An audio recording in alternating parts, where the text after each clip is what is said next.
Good morning, ladies and gentlemen. First, I'd like to welcome Senator to Newberry County and Little Mountain and this closed facility which represents the way some political leaders treat people who need some health care. Yes. I was a legislator for 20 years from Newberry County. It was my pleasure to represent this county and a part of Lexington County, the Chapin area. And we're pleased to see someone running against Senator Graham. Yes. Senator Graham, I thought I had great hopes for him. I had hopes that he would be in the same pattern as Strom Thurmond and Fritz Hollins. He did pretty well for a couple of years, but then he became a flip-flop artist. One of the finest flip-flop artists I have ever observed. And you know, when you have flip-flop artists and a public official, it kind of destroys your reputation and your ability to look out and protect the citizens of whom you represent. So we're pleased to have a learned medical doctor who knows more about people and their needs than does Senator Graham. Yes. I'd like to also point out that this week we've had a little luck in Washington, D.C. Can you imagine the Epstein resolution, actually it's a law, passing both houses of Congress, 100% of the U.S. Senate, nobody was willing to surface, and I am very hopeful that this will be the turning point in the behavior of our president, who, you know, he leads something to be desired. I'm sure his mother could find many wonderful characteristics of our president, but they have been well concealed from me as well as from you all as well. Yes. So I want you to know that our country is in a serious problem. We need to address priorities. Yes. And rather than welcome the Crown Prince of Saudi Arabia to the United States and said he's just a fine guy, is a terrible way to behave on television and a terrible way to see how our president acts. Yes. So we're lucky to have somebody fresh and new and learned who can represent the state of South Carolina in a very effective way. And I trust and hope that you will not become a flip-flop artist. Thank you so much. Thank you. Oh, thank you all so much. Thank you, Reverend Stringfellow. Thank you, former Representative McLeod, for being here. Thank you to the citizens of Newberry for being here today. The sun is coming out right as we're talking. So I'm Dr. Annie Andrews. I am a candidate for the U.S. Senate, and I'm here today in Newberry. We're standing in front of what was once a lifeline for Little Mountain, where parents could bring their kids, seniors got care, and families without insurance could see a doctor that knew their name. Now these doors behind me are closed, and families are being told to travel up to 20 miles for care. And for someone without reliable transportation, that number of miles might as well be 100. And as a practicing pediatrician, I understand that for a child who's having an asthma attack, or for someone who's suffering the symptoms of a stroke or a heart attack, or a woman who is going into labor, that distance can be the difference between life and death. So Cooperative Health, who ran this clinic, has been serving South Carolina communities since the 1980s. They're closing 6 locations across Lexington, Newberry, Fairfield, and Richland counties, not because they want to, but because they can't afford to stay open. They've said it plainly: too many uninsured and underinsured patients and not enough support from our federal government. When you cut Medicaid, when you underfund health centers, communities lose access to the health care that they depend on. And this is what happens when politicians like Lindsey Graham vote to cut Medicaid and block efforts to expand coverage in our state.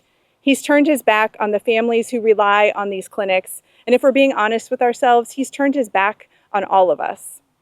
While Senator Graham stands with big corporations and for-profit insurance companies, I'm standing here with the families who've lost their doctor, their access to a clinic, and their peace of mind. We can fix this. We can expand Medicaid here in South Carolina to keep clinics open. We can fully fund community health centers so they're not forced to close their doors. And we can make sure every South Carolinian, regardless of their zip code or income, has a doctor close to home. As a pediatrician, I've seen what happens when kids can't get care. And as a mother, I know what it means to worry about your child's health. I'm running for the Senate to fix our broken healthcare system so that kids, parents, grandparents, and every South Carolinian can get the care that they need and deserve. And when I have the privilege to serve as South Carolina's next U.S. Senator, I will work to protect and expand Medicaid coverage, to boost funding for federally qualified health centers and rural hospitals.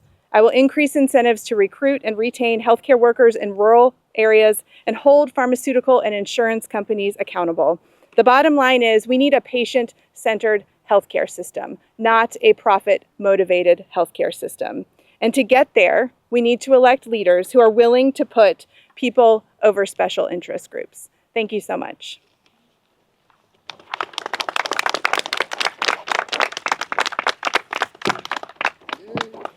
Dr. Andrews, can you maybe talk about, I just heard from Senator Graham last week, he was talking about how there's going to be a healthcare debate, and by come December, there should be some sort of resolution. All signs are pointing to that's not going to happen just based on the politics of it all. So what do you say to that, the brokenness of Washington at this point, where they can't even have a debate on something that's increasing everyone's premiums? We saw that was the center of the entire government shutdown, and yet still there's going to be essentially no resolution. Yeah, so Senator Graham has had 22 years in the U.S. Senate to come up with a healthcare system that he thinks is better than the one we currently have. He spends every day attacking the ACA, yet offers no solutions. He's had 3 decades in Washington, D.C. to bring solutions to the people of South Carolina. And here we stand in the year 2025 with a perfectly well-functioning healthcare system that has been forced to close his doors because Lindsey Graham fails to fight for South Carolinians. I mean, he has been so bold as to say into a microphone he doesn't even need to come back to South Carolina or to talk to his constituents because he's in Washington, D.C. to serve one man, and that man is Donald Trump. Washington, D.C. is broken, and I'm going to go to Washington in January 2027 and be a part of the solution. Everyone is tired of career corrupt politicians like Lindsey Graham. We need fresh voices, we need new ideas, and we need people who are willing to serve the folks who elected them to do so. And that's exactly what I'll do when I get to Washington, D.C. And have you heard any anecdotes? Have you heard from folks who were affected by this closure? And I know you're just talking about the distance and when it makes a difference between having an emergency or some sort of emergent situation. Have you heard from any folks about that and how it affects them? And I mean, this giant clinic right here that's just kind of sitting out. Yes, this beautiful facility. Yes, there's actually a woman standing behind me who was just telling me she used to receive care here and see her doctors here. And, you know, this number of miles may seem insignificant to someone who has the privilege to live in one of our state's urban centers like Charleston or Columbia or Greenville. But when I was working at the Children's Hospital in the Lowcountry, I took care of patients who came from every corner of the state. And the stories you would hear about where they started their journey with their asthma attack and the first clinic they went to and then the rural hospital they were transferred to, and then finally getting to the tertiary care children's hospital. And those number of hours in those children's care can truly mean the difference between life and death. We need to build a healthcare system that serves people in the communities where they have chosen to live. You know, we have enough money in the federal government to fully fund Medicaid and to pay for federally qualified health centers like this. But instead of funding those services that bring care to the people who need it most, Lindsey Graham and his Republican colleagues are too busy focusing on how to deliver tax cuts to billionaires. And South Carolina has just had enough.